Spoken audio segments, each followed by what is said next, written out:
Os gregos morreram, Aristóteles morreu, e o pensamento grego foi pouco a pouco sendo substituído por um outro jeito de pensar a vida, o homem, o universo. E esse outro jeito também tinha um grande líder, um grande mestre espiritual, chamado Jesus. Jesus nasceu em Nazaré, 350 anos depois de Aristóteles. Aristóteles, você sabe, era grego, estudou na academia de Platão. Jesus era judeu e se formou no judaísmo.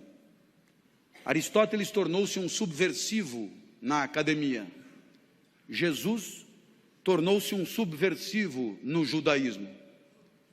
Jesus disse coisas que ninguém tinha dito antes. E Jesus, grande sábio que era, respondeu à nossa pergunta: o que a vida tem que ter para valer a pena? E a resposta de Jesus é impactante até hoje. Por mais que vivamos numa sociedade de cultura cristã, a resposta de Jesus, quando anunciada com clareza, produz extraordinário impacto nos espíritos de quem ouve. O filé mignon da vida, a vida que de fato vale a pena, é a vida assumidamente dedicada ao outro. Isso é absolutamente incrível, sobretudo para nós, acostumados a ouvir que o sucesso da nossa vida tem a ver com o nosso próprio ganho, com a nossa própria riqueza, com o nosso próprio conforto, com o nosso próprio poder. Jesus dirá mais ou menos o contrário. O filé mignon da vida, aquilo que fará de você um vivente feliz, é a entrega, é proporcionar, é alavancar, é permitir que o outro viva melhor do que viveria se você não existisse. É permitir que o outro sorria o sorriso que, se você não fosse, ele não sorriria. É permitir que o outro sinta a alegria que, se você não estivesse, ele não sentiria. E aí sim, você terá vivido vida boa, vida que valeu a pena. Lição de Jesus. Bem, os exemplos podem ir ao infinito. Basta que alguém que você ame fique doente, para que você gaste no único cheque tudo que tinha guardado para si. E aí você descobre rápido o que vale mesmo na hora de viver. A minha filha Natália é a mais nova dos meus filhos, tem 13 anos hoje. Quando tinha 4, foi acometida de gravíssima doença, rara no Ocidente. Síndrome de Kawasaki, um vírus letal. Funciona mais ou menos assim. Esse vírus só aparece em crianças de 4 a 6 anos. Esse vírus, se desincubar, mata a criança na hora. Mas tem uma vantagem. Se ele não desincubar por 2 anos, ele acaba morrendo. E a criança está definitivamente curada. 2 anos só. 2 anos esperando. Eu olhava para minha filha na UTI e eu me dizia: por que não troca? Eu fico no lugar. A vantagem é óbvia. Eu fico aqui e a criança fica livre disso. Como não estava dando certo, eu fiz proposta irrecusável. Pegue 20 crianças com isso. Ponha os 20 bichos em mim e liberte as 20 crianças.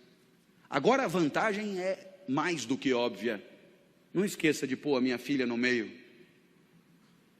Bem, pensando assim, eu aprendi coisas sobre mim. Coisas que eu não sabia.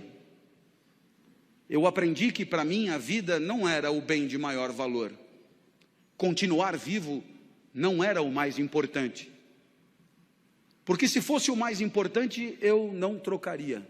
Se fosse o mais importante, eu jamais faria aquela proposta. Então, naquele momento, eu aprendi que havia alguma coisa que valia mais do que continuar vivo. Eu aprendi, então, a maior lição de Jesus de Nazaré. A maior lição. O que mais vale na vida. O filé mignon da vida.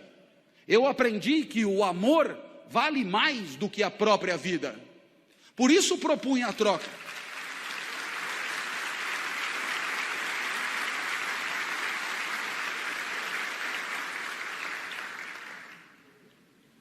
Mas é claro que por onde você andar, você encontrará o mesmo fenômeno. Pessoas desesperadas lutando para diminuir o sofrimento de quem sofre.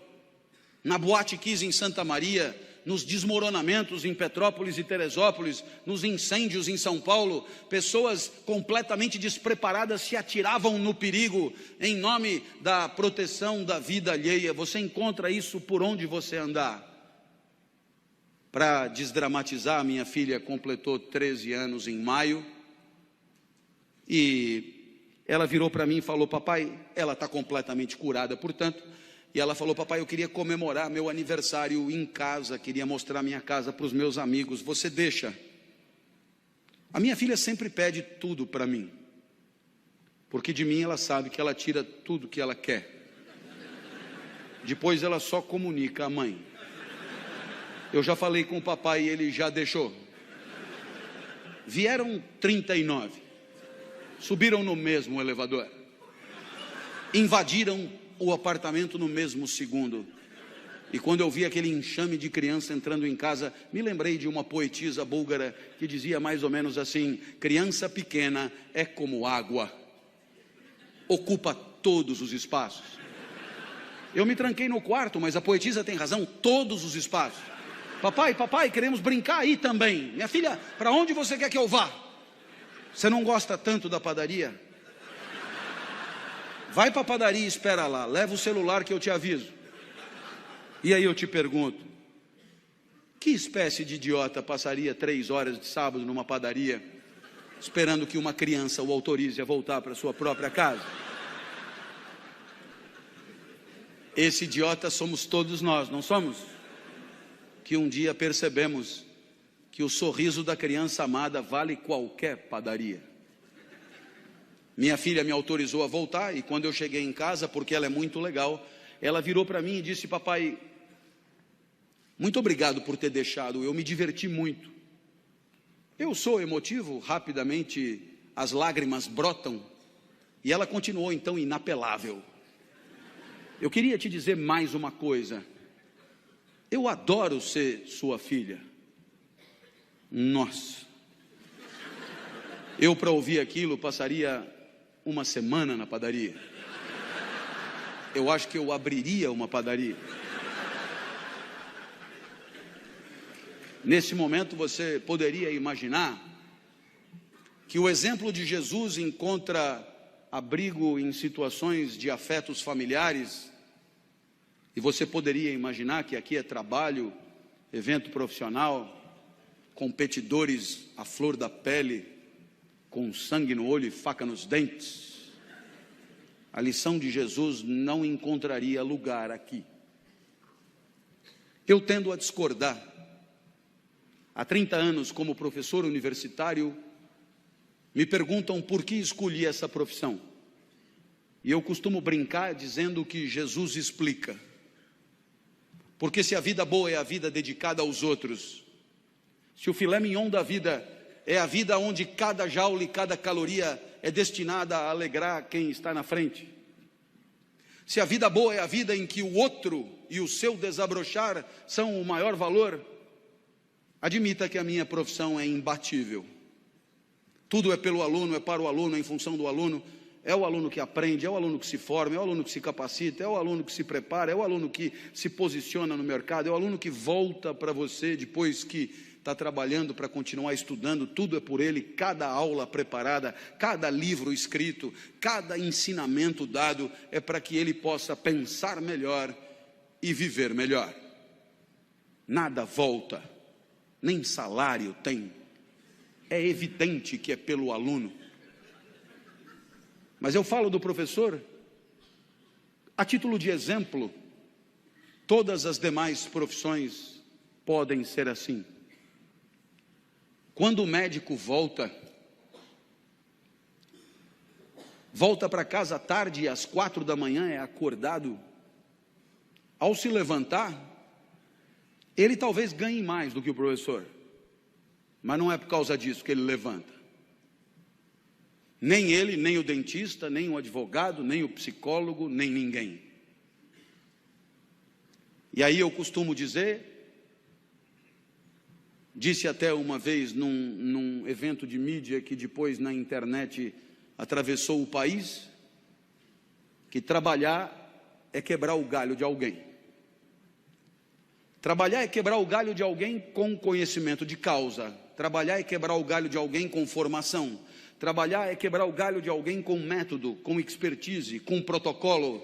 Mas trabalhar é, antes de tudo, quebrar o galho de alguém.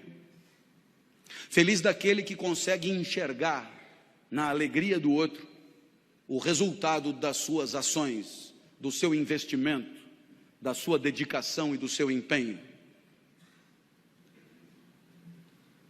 E é evidente que alguém como você,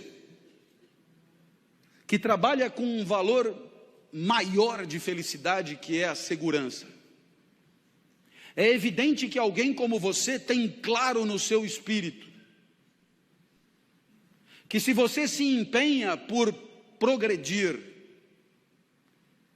por ampliar seus negócios, por servir ao maior número de pessoas, muito antes do que pensar no próprio enriquecimento, muito antes de pensar no próprio acúmulo de recursos, muito antes de pensar na própria fatia de mercado, muito antes de pensar em si, você sabe o quão bem você faz às pessoas que bateram à sua porta. Você sabe o quanto as pessoas confiaram em você para bater à sua porta. Você sabe o quanto as pessoas que não dominam o setor como você domina, confiaram em você para entregar a você a segurança daqueles que ela mais ama, seu maior tesouro, seu bem mais precioso. E você enxerga isso, entende a responsabilidade que é a sua, e sabe que a tua maior responsabilidade não está na simples ampliação dos teus negócios, mas está na proteção daqueles que acreditaram em você, na proteção daqueles que em situação de não defesa, de situação de insegurança, vieram bater a porta e confiaram nos serviços que oferecem. Portanto, você entende que só isso dará a você a dimensão do sentido do trabalho, o sorriso do outro, muitos outros, mas muitos outros, famílias inteiras, enorme quantidade de gente que sorri um pouco mais, por se sentir um pouco mais seguro. Aí está o sentido do seu trabalho. O resto é tabela, números, gráficos, de frieza impiedosa, e que pouco ou nada justificariam o seu empenho extra, a sua dedicação extra, porque é exatamente olhando no olho daqueles que confiam em você, que você se sente importante, e não contribuindo com números frios e porcentagens que nelas mesmas nada querem dizer. Essa é a lição de Jesus de Nazaré. Até porque você um dia vai perceber que não precisa jantar 5 vezes na mesma noite. Jante só 4. Vai fazer bem para você. E você terá gente feliz do lado, gente que não ia comer, te fazendo companhia. Uma homenagem a Jesus, segundo o sábio do nosso encontro.